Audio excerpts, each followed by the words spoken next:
Hi, I'm Edith Stoic, your space for raw conversations and life lessons. The paradox of letting go, how surrender sets us free. There is a quiet paradox that governs much of our lives, one that reveals itself not in struggle, but in surrender. We spend so much of our time striving, reaching, controlling. We grip tightly to our plans, our timelines, our visions of how things should be, and yet life often refuses to be coerced. The harder we try, the more elusive peace and fulfillment seem to become. But then, in the moments we finally stop fighting, when we release the pressure, the expectations, and the need to control, a different rhythm begins to emerge. One that is more aligned, more authentic, and surprisingly, more powerful. This is the mystery of surrender. Not the kind that signals defeat, but the kind that whispers wisdom. Surrender is not about giving up.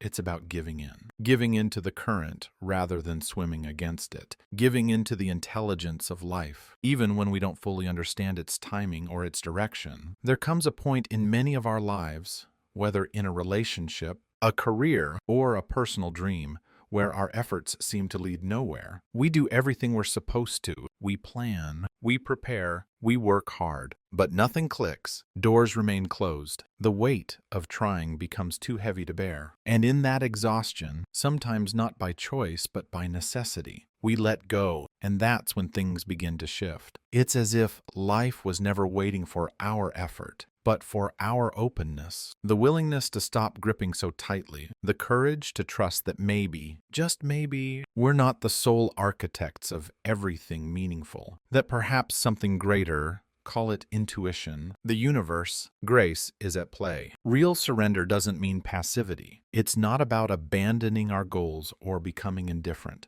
It's about releasing our attachment to the how and when of life. It's the decision to keep showing up, with effort, yes, but without the desperate need to control the outcome. Imagine trying to hold water with a clenched fist.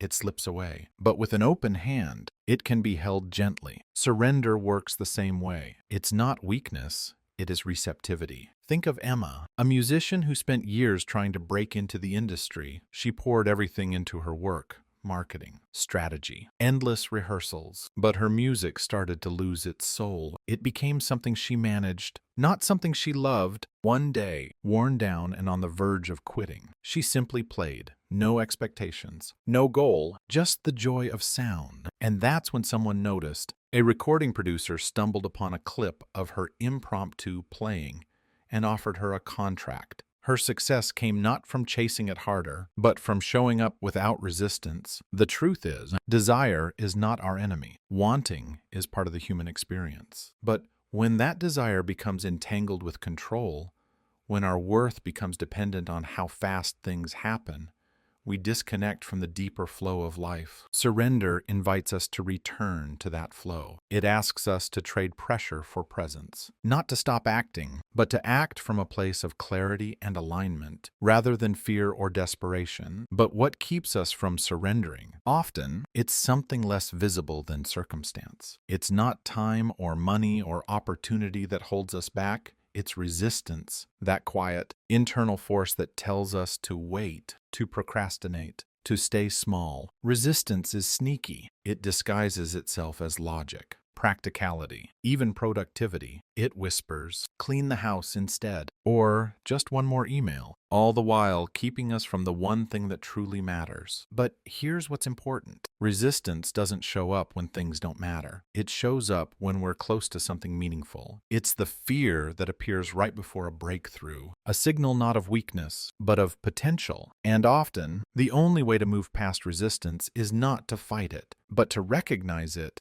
to sit with it, to ask what it's trying to protect us from. Sometimes, resistance is fear in disguise. Fear of failure, of judgment, of not being enough. Fear that if we truly give our best and still fall short, it will hurt too much. But as long as we let that fear make our decisions, we'll stay stuck, safe, maybe, but unfulfilled. Take Daniel, an aspiring writer. He dreamed of finishing his novel, but could never get past the first few chapters. Every writing session turned into a battle with anxiety and self-doubt. Instead of writing, he'd reorganize his desk, reread old drafts, or scroll through social media until one day he tried something different. He wrote a letter to his fear. He let it speak. And then he wrote back, not to argue, but to reassure, to say, I see you, but I'm going to write anyway. That's when the resistance started to soften. He didn't eliminate it. He learned to move with it. That's what surrender looks like in practice. It's not always graceful. Sometimes it's messy, but it's powerful. Because when we stop trying to force life into our idea of how it should look, we open the door for something more real to emerge. Surrender also allows for a kind of honesty. We stop pretending that we're in control of everything. We admit we don't have all the answers. And in that space, humility grows. So does trust. You can't plan every meaningful encounter in your life. You didn't schedule the moment you met your best friend. You didn't map out the most transformative experiences of your past. They happened when you were living, not when you were controlling. This doesn't mean you stop working or caring. It means you stop operating from fear. You stop measuring your progress solely by external metrics. You start asking deeper questions. Am I aligned with what I value? Am I showing up fully, even when things aren't guaranteed? Am I willing to listen, not just to my goals, but to the quiet signals life sends me every day? Because sometimes life is already bringing you what you need. It's just that your hands are too full, too clenched to receive it. So ask yourself, what am I gripping so tightly that it can't breathe? Where am I resisting the natural unfolding of life? What would happen if I stopped micromanaging the outcome? Let go, not of the dream, but of the rigid formula. Loosen your grip, not because you don't care, but because caring deeply sometimes means allowing things to grow on their own terms. You don't dig up a flower every day to see if it's blooming. You water it, you trust the process. And that trust, though invisible, is everything. The most profound changes often come not through force, but through openness, through that moment of surrender when you say, I don't know how this will turn out, but I'm willing to show up anyway. And that's when life, with all its mystery and grace, begins to meet you halfway. So today, if you find yourself pushing, forcing, striving in a way that feels heavy, pause, breathe, let go just a little, move from pressure to presence. Let yourself rest in the truth that you are allowed to want things, but you don't have to chase them to prove your worth. You're already worthy, already enough. And the life that is meant for you, it's not hiding, it's waiting. Not for more effort, but for more alignment, not for control, but for surrender, the art of letting go, moving through resistance with grace. We weren't born to fight against life. We were born to evolve with it, to speak, to build, to transform. That means we'll inevitably meet resistance along the way. But our task is not to eliminate resistance. It's to learn how to live beside it, without letting it steer the wheel. One of the most powerful ways to soften the grip of resistance is to simplify. Grand visions can overwhelm us. Instead of writing a novel, begin with a sentence. Instead of reinventing your world, just take one honest action, a single phone call, a walk, a deep breath. Resistance thrives on the weight of impossibility, but it melts in the presence of grounded simplicity. And when resistance shows up, it doesn't mean you're flawed. It means you're alive. Every soul who has ever dared to do something meaningful has felt the tug of fear and doubt. The difference isn't in their immunity to it. It's in their willingness to move anyway. They didn't wait for the fear to vanish. They chose to keep walking. They breathed through the discomfort. They trusted that beyond the fear was a freedom waiting. So maybe instead of asking, how do I get rid of this resistance? We should ask, what is this resistance trying to teach me? What truth is surfacing beneath it? And then, not with aggression, but with gentleness, take one step forward. That single step is an act of reclaiming your power, not by overpowering your fear, but by meeting it with compassion and continuing on. Because there's another kind of silence that follows resistance.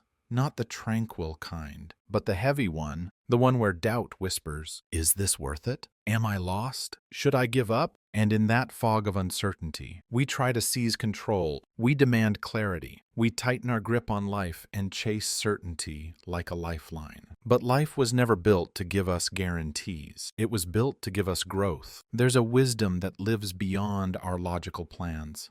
call it the universe, destiny, divine order, whatever name feels right to you, the essence remains. There is a force shaping our path that sees further than we do. Plans are valuable, discipline matters, but they're not everything. Sometimes the most powerful shifts happen not because we push harder, but because we finally surrender to the current that's been trying to carry us all along. Trust is difficult. It asks us to release control, not just in theory, but in feeling. It asks us to take steps before we see the full path, to walk in faith, even when our minds beg for proof. But maybe our hearts don't need proof.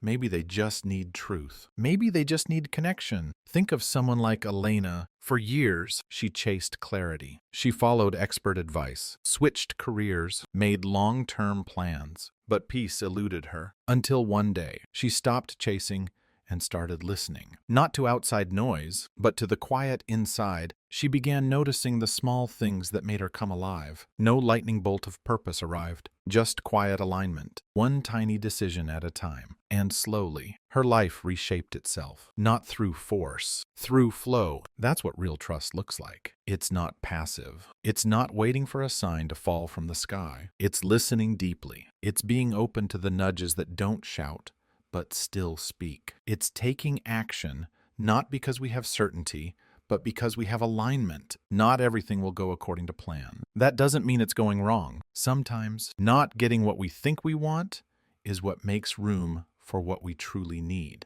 But we only see that in hindsight, after we've allowed space for the deeper story to unfold. To trust life, you have to let go of the timeline. Stop comparing your journey to someone else's calendar. The universe doesn't run on deadlines. It moves through rhythm and readiness. And when things do fall into place, they often move faster than you imagined. Not because you hustled harder, but because you were finally aligned. This doesn't mean we stop showing up. It doesn't mean we wait around hoping for miracles. Trust calls us to be even more present, to do the work from a place of love, not pressure, like a dancer moving with the music, not dragging it behind. There's a liberation in that, a quiet joy in realizing life isn't testing you, it's shaping you. It's not punishing you, it's preparing you. The things that don't work out, sometimes they're not rejections, they're redirections. And the delays, often, they're invitations to become the version of yourself who's truly ready. Still, it takes courage to let go of control. We've been raised to believe that effort equals worth, that we must prove ourselves constantly, that we must make things happen. So when life asks us to allow rather than push, it can feel like weakness. But it's not. It's strength of a different kind. The kind that knows how to listen. The kind that chooses timing over urgency, presence over panic. To allow is not to abandon, it's to partner with life. It's to know when to act and when to step aside. It's not lazy, it's wise. Allowing means we stop trying to fix everything right now. Some problems aren't ready to be solved. Some questions don't need immediate answers. They need space, stillness, listening. And we're not taught this. We're taught to solve, achieve, win. So sitting in uncertainty feels unnatural. But it's in that stillness, in the space between action, that clarity begins to speak. Think of nature. A tree doesn't grow by force. A flower doesn't bloom by schedule. They expand when the conditions are right, when the soil supports, when the sun warms, when time has done its part. So why do we demand our inner world operate differently? Your healing, your dreams, your purpose. They don't need more pressure. They need more patience, more care, more trust in their unfolding. So maybe the real question isn't, what else can I do? Maybe it's, what can I let go of? Can you release the need to control every outcome? Can you stop measuring your value by your productivity? Can you believe that your presence, not your perfection, is enough? Because when you allow, you begin to flow. You begin to respond rather than react. You begin to move with life, not in resistance to it. That doesn't mean you won't face challenges. It means you'll face them with a steadier heart. And more often than not, the answers you were chasing come quietly. When you're finally still enough to receive them, the power in allowing is subtle, but profound. It doesn't shout. It doesn't demand attention. It simply is. Grounded, steady, true. The kind of power that speaks through calm eyes and an open heart. We live in a world that glorifies hustle and overlooks healing. That celebrates noise and forgets the wisdom in quiet. But here's the truth. What you're seeking isn't out there in the next goal, the next win, the next milestone. It's already inside you, waiting for space to breathe. So breathe. Let go of the need to rush. Let go of the idea that more effort always equals better outcomes. Begin to trust that your presence, your curiosity, your willingness to stay open, those are enough. You were never meant to fight life. You were meant to move with it. And when you do, when you release the grip, listen deeply, and respond from alignment rather than fear, you begin to notice something beautiful. Peace isn't something you chase. It's something you return to. That is the quiet revolution of trust, a gentle return to what is. There's a quiet strength in learning how to listen, not to the noise of the world, but to the subtle rhythm that pulses within you. This rhythm isn't loud, but it's constant, waiting beneath the urgency of modern life. When you begin to follow it, something soft yet powerful begins to unfold. Not because you're trying harder, but because you've stopped resisting. You've stepped aside and allowed life to move through you, not around you. So take a breath. Let go of the need to rush, to fix, to make sense of everything. Right here, in this very moment, you are allowed to be fully, unapologetically. You don't have to force the river. The current already knows where it's going. All it asks of you is to stop fighting it. What if the things meant for you are already on their way? Not because you chased them, but because you made space for them to arrive. What if presence, not pressure, was the true gateway to peace? Soften the grip, release the demand, trust what's unfolding. Too often, expectations weigh us down like invisible stones. We carry them in the back of our minds. Who we should be by now, what our lives should look like, how fast success should come. These silent rules shape how we view ourselves and the world. And when life doesn't follow our carefully written script, we blame it. Or worse, we blame ourselves, but maybe life hasn't failed you. Maybe it's just offering you a different kind of story, one not ruled by fear, comparison, or control. Because that's what most expectations are rooted in. The need to control, to feel safe in the illusion of certainty. We don't just want good things, we want them to happen on our timeline, in our style, under our rules. And when they don't, we suffer, not because life is cruel, but because we tried to control something we were never meant to hold that tightly. Expectations create tension. Tension disrupts flow. Desire, by itself, is not the problem. Vision is powerful. Dreams are beautiful. But when dreams become demands, rigid, inflexible, they start to hurt. They narrow our perception so much that we miss what life is offering outside the frame. We lose our openness to surprise, to grace, to the mysterious timing of it all. Letting go of expectations doesn't mean giving up. It means growing up. It means you care enough to show up fully, do your part, and then release the outcome. Not with apathy, but with trust. Ask yourself, how often has your pain been tied to an expectation, not a reality? You hoped someone would act a certain way, and they didn't. You believed success would bring a feeling, and it didn't. You imagined a timeline for your dreams, and it didn't unfold that way. In every case, the hurt came not from life itself, but from the difference between what you expected and what actually happened. That gap, that unmet expectation, is where disappointment grows. When you tie your peace to outcomes, you give away your freedom. You make your joy conditional, fragile, and when the plan changes, as it always will, you're left wondering if you failed.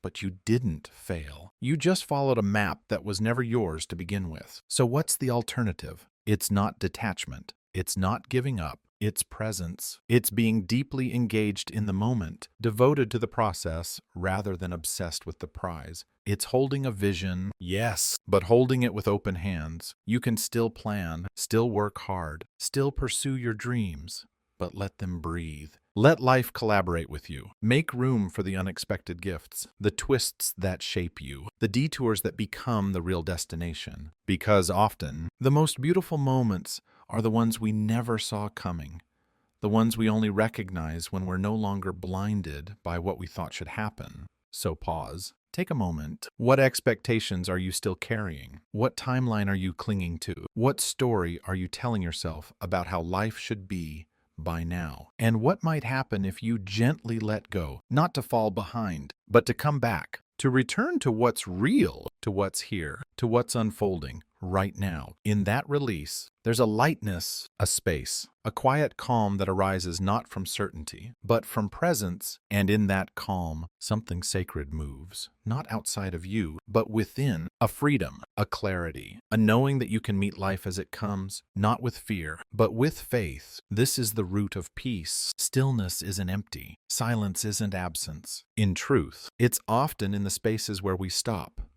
striving, stop forcing, stop performing, that life speaks the loudest. But we've been conditioned to avoid stillness. We see it as unproductive, a pause between the important parts. Yet stillness is not a break from life. It is life in its raw, undistorted form. Meditation, or any quiet moment of awareness, isn't about escaping the world. It's about entering it fully. It's where you remember how to breathe, how to feel, how to simply be without fixing or judging. It's not about achieving calm. It's about noticing the storm you're carrying and choosing, moment by moment, to stop fueling it. You don't need to retreat to the mountains or sit for hours in silence to access this. You just need a few minutes of presence, a few breaths of honesty, a willingness to meet yourself without an agenda. Sit down, close your eyes, feel the air move in and out. Let your thoughts rise and fall like waves. Don't chase them, don't resist them. Just let them be. And slowly, underneath the chatter, you'll feel something else.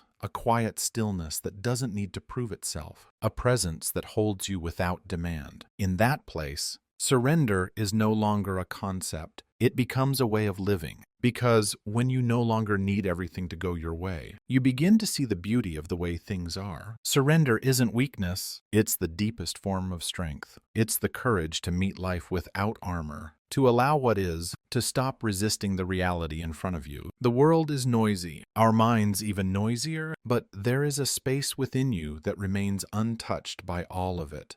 A sanctuary of calm, of trust, of gentle awareness. When you return to that space regularly, your relationship with life changes. You stop reacting. You begin responding. You stop forcing. You begin allowing. And in that shift, life becomes less of a battle and more of a conversation.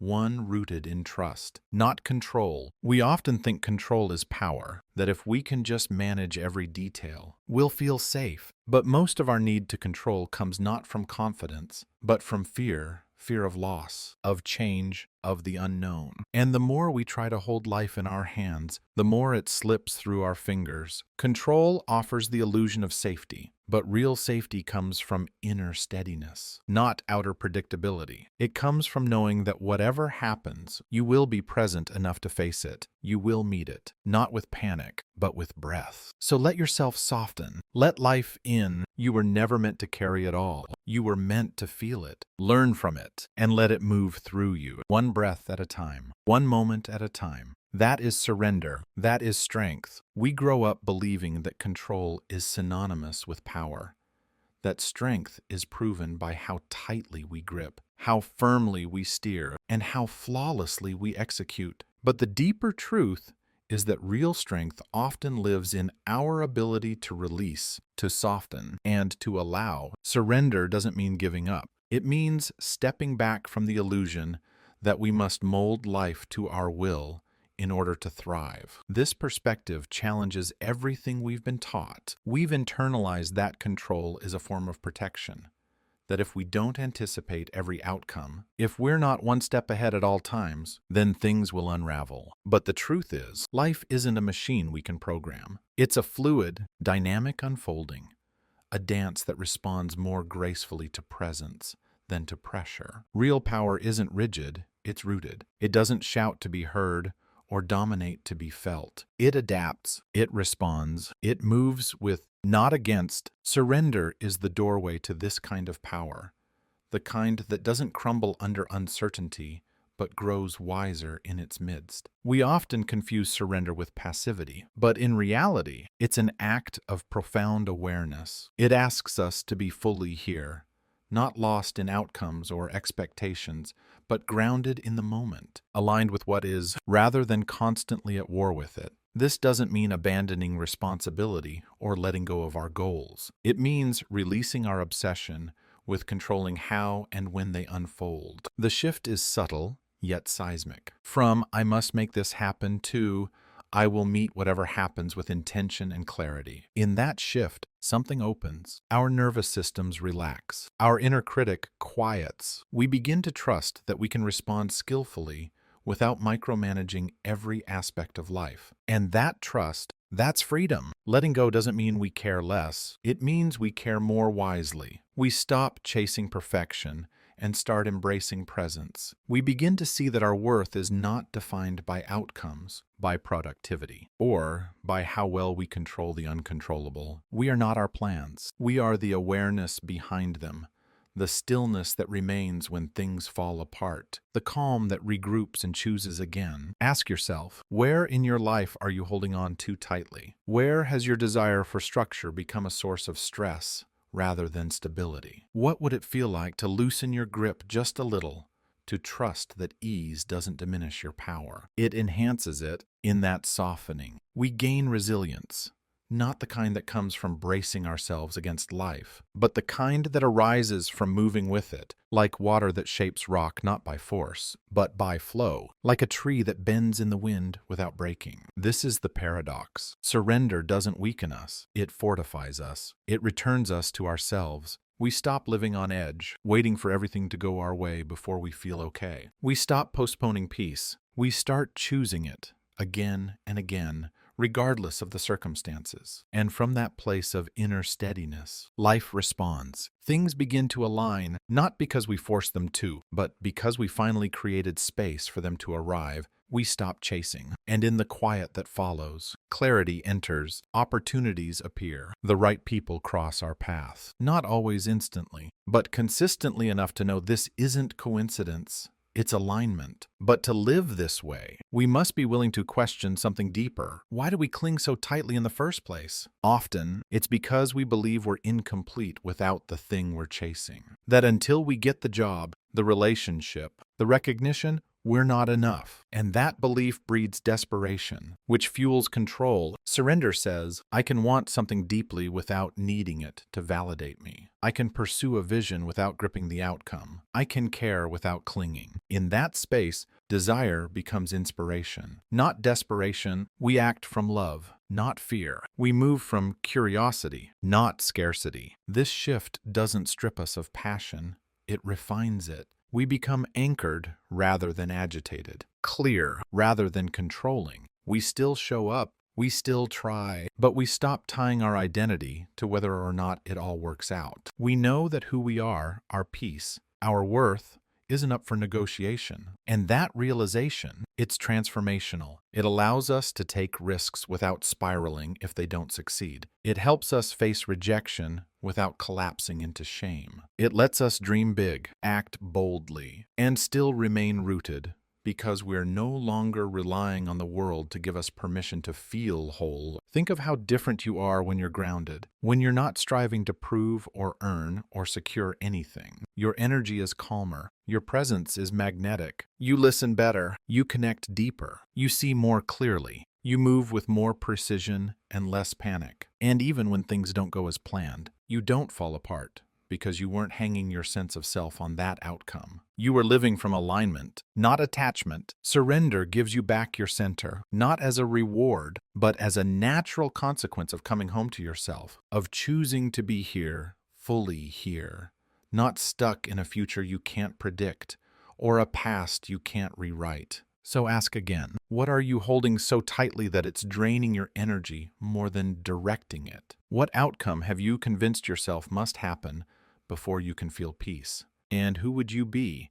How would you live if you no longer believed that your worth depended on it? Surrender is not a surrendering of dreams. It's a surrendering of need, of the belief that without a particular outcome, you're somehow less. It's a reclaiming of power, not over life, but within it. And perhaps the most confronting place this shows up is in our relationships. In our closest connections, our impulse to control often disguises itself as care. We want people to respond the way we would, to love in the way we define it, to meet our needs without needing to be told. But surrender in love is different. It's not passive, but it is spacious. It says, I can hold my needs without trying to manage yours. I can express my truth without needing to mold you into someone you're not. I can allow you to be whole, even when that wholeness challenges me. Control creates tension. Surrender creates trust. Not blind trust, but intentional, conscious, rooted trust.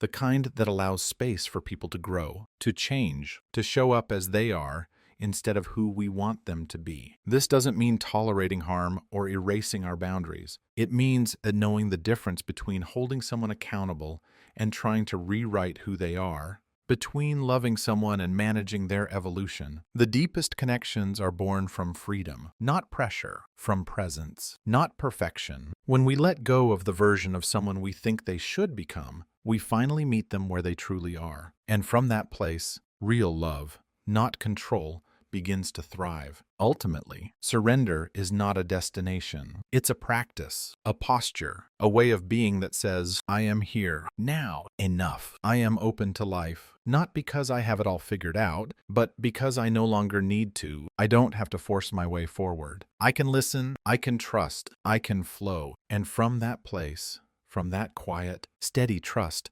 life moves with you. And that, perhaps, is the greatest power of all, the art of letting go. A journey back to presence. To truly care is not just to act.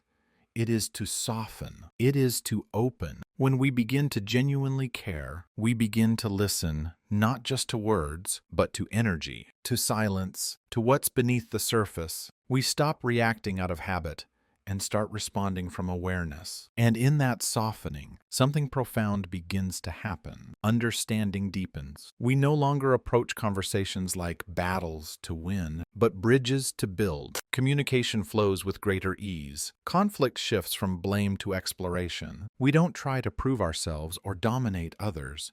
We seek to meet them. And that meeting, grounded in presence rather than pressure, creates something far more nourishing than anything we could manipulate into existence. Because now it's real, not curated, not performance-based. It's rooted in the raw honesty of simply showing up. And when we show up without masks, without needing to impress, we give others permission to do the same. Not perfectly, but authentically. So maybe the question we should be asking isn't how to fix people or fix things, but where am I holding on too tightly? Where am I trying to steer the moment out of fear? What might shift if we loosened our grip, not on love or boundaries, but on the need to control every outcome? That thought might stir discomfort, but it is often through discomfort that we reclaim our freedom. The freedom to feel without numbing. The freedom to relate without armor. The freedom to love without possession. And when two people meet from this space,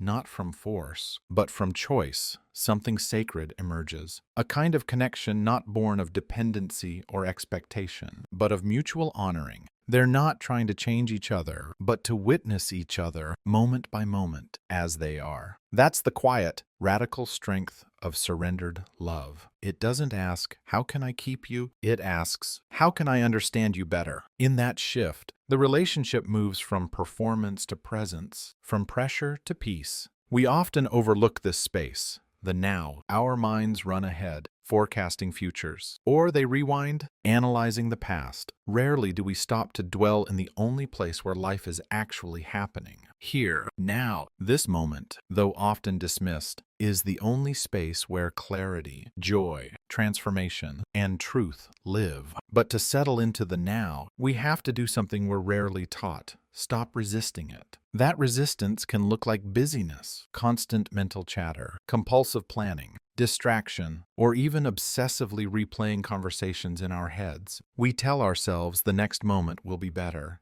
when we achieve more, fix more, do more. But the next moment is nothing more than another chance to be here. And if we don't know how to be here now, we won't know how to be there either. To surrender to the present doesn't mean we give up our dreams or abandon preparation. It means we stop trying to escape what is. It means we meet life on its terms, not ours. We stop demanding perfection and start discovering sufficiency. We begin to trust that this moment, even in its messiness, is enough. Maybe not easy, maybe not pretty, but real. And there's a soft power in that realization, a peace that sneaks in between the pauses. We start breathing differently, seeing differently. We realize the source of our suffering wasn't the moment. It was our unwillingness to be fully in it. The now is where your strength lives. When you're here, not scattered across 1,000 what-ifs, you respond with greater wisdom. You listen better. You create from a place that's not performative, but inspired. And slowly, life begins to feel less overwhelming. Not because the chaos stops, but because you've stopped scattering your energy across imaginary futures. You've returned home to yourself. That doesn't mean the present is always comfortable. It can be painful, confusing, chaotic. But even in pain, there's a stillness beneath the noise, a steady presence that remains untouched. And the more you learn to find your way back to that inner stillness, the more resilient you become, because you are no longer waiting for the outside world to stabilize before you feel whole. So often we chase peace in outcomes, but peace is not found in perfect circumstances.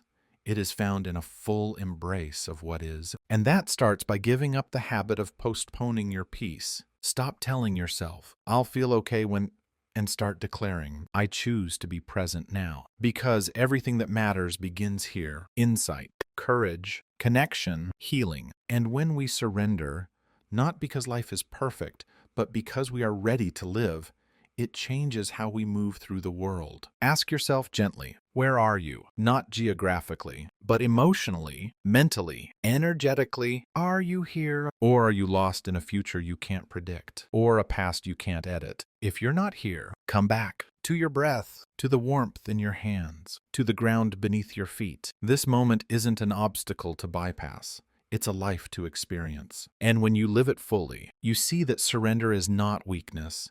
It is the threshold to your deepest strength. So much of what we chase is already available. Clarity, connection, peace. But we rush past it, holding on too tightly to ideas of how life should be. We push, we perform, we pretend, and in all that effort, we miss what was already enough. Surrender doesn't mean we stop showing up. It means we stop showing up with a clenched fist and start showing up with an open hand. It's a choice to engage with life as a partner, not a problem to solve. We think control brings freedom, but more often it brings tension. True freedom comes from presence, not power, from alignment, not achievement. Yes, forcing things may give us short-term results, but only surrender creates long-term harmony. And that kind of harmony doesn't just change our circumstances, it reshapes our inner world. So maybe the real question isn't, what do I need to make happen? But what is life asking me to release? What stories are keeping you small? What expectations are draining your energy? What form of control is blocking your joy? What if, just for a moment, you unclenched your hands, slowed your pace, and let life come to you? This isn't just an idea to admire.